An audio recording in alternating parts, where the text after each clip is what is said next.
Are you ready?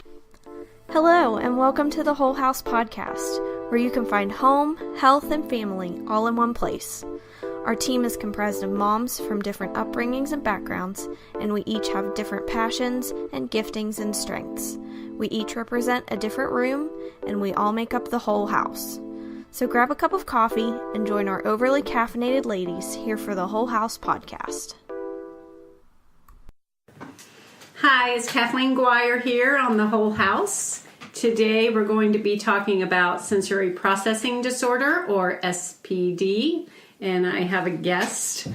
My friend Lori Schaefer is here with me today, and I'm going to let her introduce herself and tell everyone how you know me. Well, you already told them my name. I'm Lori. And I know Kathleen through church is how I think we first met. Yeah. Then through homeschooling, we got to know each other a little bit more. And then we realized we had a lot in common with our children. Yeah, I would agree. And I just want to give you a forewarning here. Lori and I are also workout partners. We have an Instagram account called Two Girls Not Running. And so we walk together and we call it therapy. And we have this amazing ability to get sidetracked into tangents. So we may do that today. So just bear with us. But we're going to try to stick to the subject and talk about sensory processing disorder. Right. And so, in your own words, what is SPD, Lori? Well, it's a sensory disorder. Imagine all your sensory input, like touch, taste, hearing, that kind of thing, riding on a train track to your brain, and then your brain tells you how to respond. That's how normal people process senses. However, with someone with SPD, their train track is kind of a jumbled mess. The brain doesn't always fire out the correct response. For some, they are extra sensitive. For others, they aren't sensitive enough. Sometimes it's a mixture of both. There's a very broad range for SPDers. Right. Well, I've heard this reference that applies to kids who are on the spectrum with Asperger's or autism. And I think it also applies to kids who have SPD.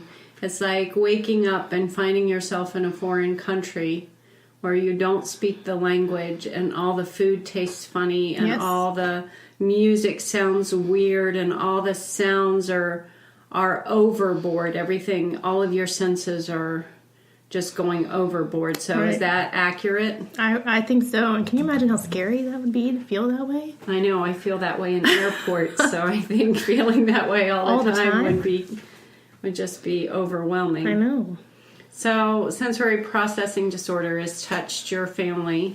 Mm-hmm. So tell us how that's touched your family.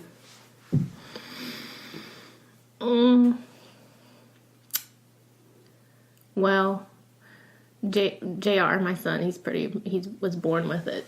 Okay. You know. So it's become life. I mean, I don't want to say you get used to it, but it becomes a new normal. It does. It becomes your new normal, you know, because he was my second child. My oldest was, quote, normal. Neurotypical, right. That's the word I was looking for. Mm-hmm. So whenever I had him, I was like, well, maybe the first time was just too easy. Maybe my oldest son was just not normal, not the norm, and it was easy. Right. But then whenever I had my daughter, I realized something was wrong. Right. It's funny because my first child did not have sensory processing disorder, but she is somewhere on the Asperger spectrum, but I didn't know that till later in her life, and it was very difficult parenting her those first few years, but I thought that all children were that way until I had my second child. Right. So when did you realize that your son had SPD? Like I said, I noticed a difference whenever especially whenever I had my daughter, it was like glaringly obvious that there was something different about him. He couldn't sit still. Things distracted him very easily. And I had some problems with, school, especially whenever he started public school. Multiple teacher and principal meetings about his behavior, and I'm just like, I don't know what to tell you. This is my son. So what kind of behaviors? He talked a lot, and it didn't matter where they moved him. He still talked to the people around him.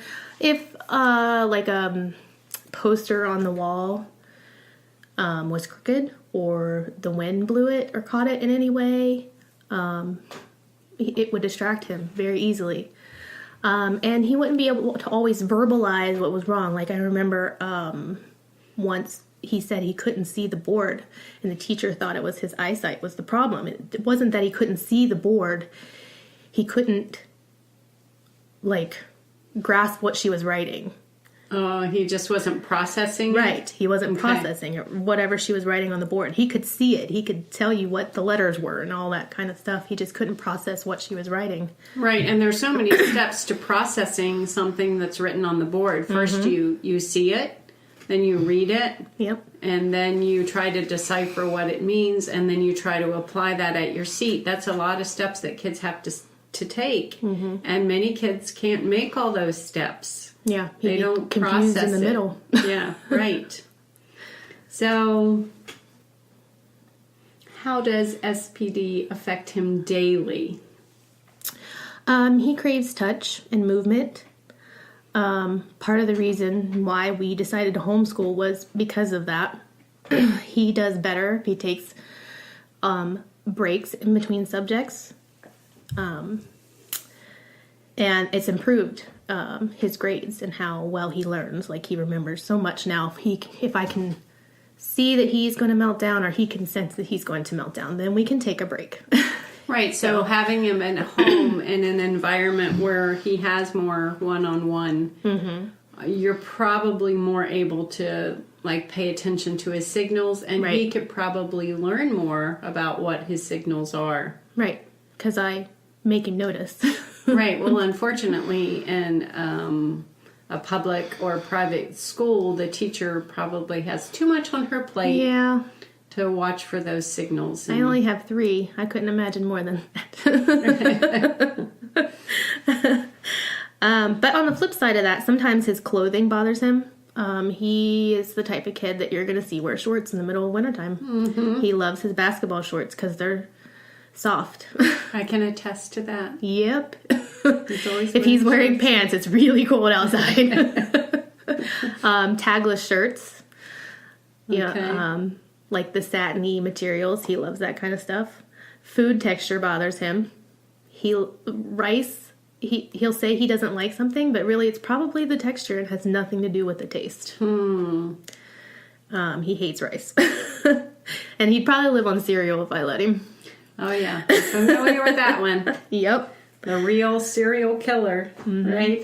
That's right. And sometimes sounds actually hurt his ears, physically hurt his ears. If it sounds like that potato chip bag, crinkly sound, that hurts him. It physically makes his ears hurt, and he hates it. Wow. And he'll cover his ears and ball up in the fetal position almost, because it's just it's that sound. And a lot of people think he does well in crowds, but really, if it's too much, he shuts down completely. If it's too many people, too many noises, he becomes a blank slate almost. Does he shut down there or afterwards? He is very quiet and internalized there, and then I get it later. I was going to say, I think that's pretty common, because I've experienced that with my children. A couple of my children would just kind of get really quiet. And they can hold it together in public, but as soon as you get home, it's all let out. And people would say, oh, that child is so well behaved, so mature. And And I know you're probably thinking, oh my goodness, wait till I get home. What is going to happen? Exactly. We're in for it later. So, how do you know if a child has SPD? Well, I think that the thing is about your senses. Everyone has some type of something that bothers them. Like, personally, for example, I can't stand anything with a slimy texture. It drives me crazy. Everything has to be, like, eggs have to be completely cooked. I'm with you on that one. Like, it's just, sometimes it just bothers me. However, it becomes a disorder when it just disrupts your way of living. And there's tons and tons of info online and checklists you can look at to see if you suspect that your child or yourself even, because adults have it too. Right. You don't grow out of it. You don't grow out of it. But ultimately, the final test it has to be given by a trained occupational therapist to tell you. Right. And I wanted to bring that part up because I know, and I've heard people even say it to you, well, my child does that, or I know. My child doesn't like those foods, or my child doesn't like socks, or, the feel of socks. And I see you cringe because I know your son personally, and I've been around him for years, and I know how difficult it is sometimes for him to maintain that regulation, that inner regulation. So it is something that definitely affects him on a daily basis. It's not something that he can turn on or off. And because he feels comfortable around you, you've seen the bad sides too. More than most people, right? He feels comfortable melting down in front of me. That makes me feel special, so special. It makes me feel less crazy. Because he feels comfortable in my home. That's right. So he doesn't feel judged by you, so that's why. Well, good. That makes me happy. I want to cry now. So, it's funny though, because a lot of people do judge that. They judge him based on a 5-minute interaction, and they don't understand him. Right, so. Because all they're seeing is the outward behavior, and they don't understand where it's coming from, or do they take the time to understand where it's coming from. And I find that a lot of people will say to me, like if I tell them about a diagnosis a child has, I'll say, oh yeah, but then when they see the child misbehaving, they automatically want the child just to control all of that. Like, no, sometimes it's not. They can't. Right. It's not he won't, it's he can't. Right. There's a huge difference. There is.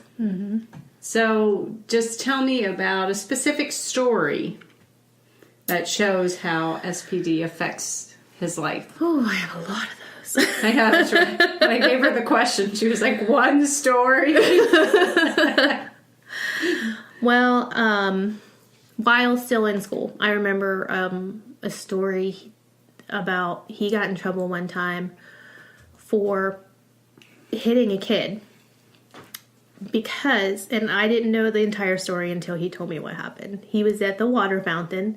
A kid bumped into him. I don't know how hard, because he can't always process how hard somebody has touched him. Right. And he thought it was aggressively and turned and swung around. Yeah. And he got in trouble for it. That is one way, which I don't It's condone. An involuntary reaction. Yeah, I don't sometimes. condone that behavior. And he, we had to talk about it and correct him. But that's, he can't tell how easily or how hard someone is touching him sometimes, especially if he's not looking. Right, and that's one of the things about sensory processing disorder. And also, I was talking to Lori earlier about kids from hard places have a lot of these similar issues for different reasons, but in the brain it's all the same. It's just that wiring in the brain is not neurotypical. It's just going, all of those wires that are supposed to go somewhere and lead to a specific response are just all kind of hanging there. They're loose. They don't know which way to go. So you might touch one of these kids on the elbow. You might get socked in the nose because they're just over responsive. Right. And with that, there's different types of sensory processing disorder. Some kids are over-responsive. Some kids are under-responsive. Right. And some kids have the texture issues and some kids don't. It just depends. And that's why you have to do your research and find some help. And sometimes it's a mixture of both, depending on what it is. Right. Right, because the first time I read this book that we want to bring up is The Out of Sync Child. I highly recommend that you get this book. And there's also The Out of Sync Child Has Fun and The Out of Sync Child is a Teen. And I may not be quoting that last title correctly, but I'll need to look for that one.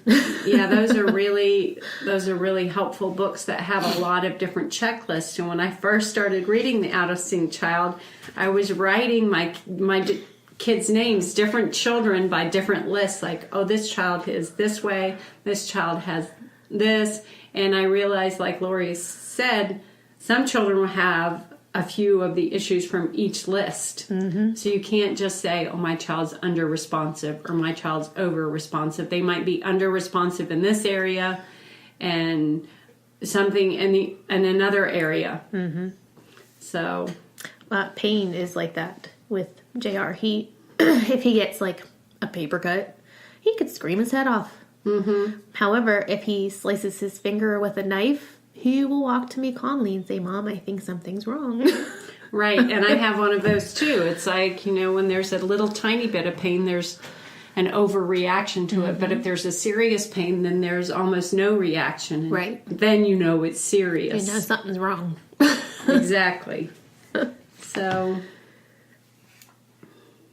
do you have another story? I have a lot of other stories. Okay, give us a couple more stories. I remember one time we went, when he used to go to occupational therapy still, we would stop and have lunch afterwards or dinner or whatever time it was. And he loved going to Sonic. He loves chili dogs so much. Like, it's one of his favorites. So I remember this particular time, his lips were chapped and cracked because it was winter, so his lips were dry. His lips hurt real bad. Gosh. Yeah. And he opened his mouth to eat this chili dog, and it burned. And he got so angry, he squeezed his hot dog until it was like in pieces all around him. Then he broke down and melted down and started crying because now he had no hot dog. And then he started crying hard. It's almost making me cry because I remember it. I was so sad for him this day. And then he started crying harder and kept saying, Mom, I'm sorry. I don't know why I'm like this. This is horrible. I hate feeling this way. Like, he knew that he's not normal. He knew that what he was feeling was not normal and his reactions were not normal. But he also knew he has a hard time controlling that. Exactly. Right. And it made me cry. I was crying. He was crying. We were a mess in the car that day. And like I said, it's can't, not won't. Right. Which, brings me to another point. If you're raising children from hard places that have come to you through adoption or foster care, they may have a lot of these sensory issues, and some of them have sensory processing disorder. But I found the biggest difference between a child that hasn't had a lot of trauma in their life is they become more self-aware, like JR is. Like, I don't want to be this way. They can put their finger on what's going on after the fact, maybe. Sometimes. Mm-hmm. Right. Not all of it, but as they mature is what I mean. Not right away, but as they mature, because JR just turned 13, and I've watched him over the years. He has a lot more self-regulation power than he did years ago. And he also has a conscience. Mm-hmm. And sometimes for those of us who are raising children from hard places, that part is missing for years and years, and you want that part to come along. You want the child to come back and say, I'm sorry, but they don't, and that needs to just not be our expectation. But I've seen with JR, so if you do have a child with sensory processing disorder, and maybe they were just diagnosed, or you're listening to this and you're thinking, hey, that might be my child, is there hope that this child will ever regulate? Mm-hmm. Will this child ever come back and say he's sorry because he just destroyed the wall or did something. Been there. Right. I'm thinking of real examples here. Like when we were doing our vision boards in our small group a couple weeks ago, and something happened to Lori's board before she got to use it. It got blow darts thrown at it. I got blow darts thrown at it, and I wasn't surprised. But on the other side of that, yes, we do want our children to get to that point where they will have a conscience and they will apologize and they will be able to realize that what they're doing is, in the moment they couldn't control it, but afterwards they can apologize for it. But that should not be our main goal. Right. That's a great end to get to, but if that becomes our main goal, then we're going to be disappointed time after time after time, because our job at the season in their life when they need us the most is to be their co-regulator. Right. Like Lori was saying, now that JR's at home and she's homeschooling, she knows when a meltdown's coming. She knows what the signs are. So she's co-regulating and saying, hey, I think you need a break, or hey, let's not do this anymore. Let's change gears here and go outside or do something different. So we parents have to be co-regulators for them more often. Yeah. And longer in their life. Yes. You might think a neurotypical 13-year-old should be able to go regulate himself for longer periods of time, but you shouldn't have that expectation with a kid with sensory processing disorder. Right, because, not only does he have sensory processing disorder, but he's hormonal right now. Exactly. You got all those other things going on right now. Right. And I think a way for them to learn the conscience aspect is, it's not easy to help a child regulate whenever you see all these other children already regulate themselves. So sometimes you just lose it. Exactly. But then if you yourself humble yourself and go back and be like, listen, I'm sorry. I should not have reacted that way. Will you please forgive me? They see how to do that. Exactly. You're modeling for them, and they learn more from that than they would learn if you never did that in the first place. Because I'm human. Right. We're all human. And moms who have children who have special needs, we're going to melt down. Yes. We're sometimes it's in private. Sometimes it's going to be too much for us. And sometimes we get stuck in the comparison trap because we look at other moms and think, oh, their kids are actually wearing pants today when it's 30 degrees, and my child's wearing shorts and cowboy boots or shorts and flip-flops. And you're thinking, when am I ever going to get to the stage in my life where everything's going to be together? Well, the answer is probably never. That's right. The sooner you accept that, the better you're going to feel. We went to the dentist today, and he had on it's only 50 degrees outside right now? Maybe colder. It's pretty cool out. Okay. And he had on his basketball shorts and a sleeveless top and no jacket. And I can't tell you how many people said, aren't you cold? He's like, nope, I feel good. Well, and the good thing is you let him answer that, because usually those questions are directed to the mom and they're often accusatory. Yep. Like, your child's wearing shorts, and you get to the point where you just say, well, why don't you ask him about it? Yeah. Usually I just shrug my shoulders and go, whatever. Yep. That's what It's more of a power struggle to try and force him into pants. Right. You have to choose your battles, and that's not a battle you need to choose. No. So I'm just going to I didn't tell Lori she was going to do this, so I'm sure she could come up with something. Just as a summation, what is your word of advice to somebody who thinks their child might have sensory processing disorder? Well, like I said before, maybe do your research. Read The Out of Sync Child is such a wonderful, wonderful, wonderful book. I love that book so much. And, if your child or yourself, because like we said, you don't grow out of it. Right. you suspect that it could be sensory processing disorder, because I had thrown at me like ADHD and stuff like that for JR, and whereas I could see some things, it made more sense for sensory. Right. I feel like ADHD is the common Yes, but because it's more well known. Because it is more well known, and it's, yes. But that's the one that most people go to, especially if you think a child can't maintain an attention span. Right. So, do your research, look up the information on sensory processing disorder, maybe invest in the out-of-sync child. If you still suspect that your child has sensory processing disorder, your next step would be to go to your pediatrician. Take all that information to your pediatrician. Hopefully, if it's like my pediatrician, he listens to the parents. That's good, yeah. I love our pediatrician. He's wonderful.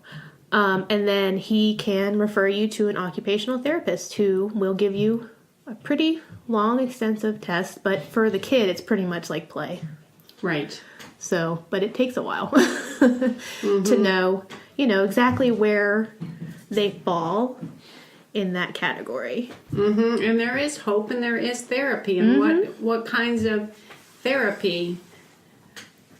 I mean, you can't really just, it's tailored to the child. So when she says this, don't say, oh, that's exactly what my kid needs. Right, exactly. But because it's different for each child. But what kinds of therapy, so people don't think it has anything to do with needles, because it doesn't. Yeah. Occupational therapy, like I said, is pretty much play. Like, I think JR remembers, like, he would do a lot of stuff while riding a stationary bike at occupational therapy. Okay. Or bouncing on a yoga type ball. So you get those deep proprioceptive muscles moving and get them working. And now when we do homeschool, he sometimes sits in a spinning chair and spins.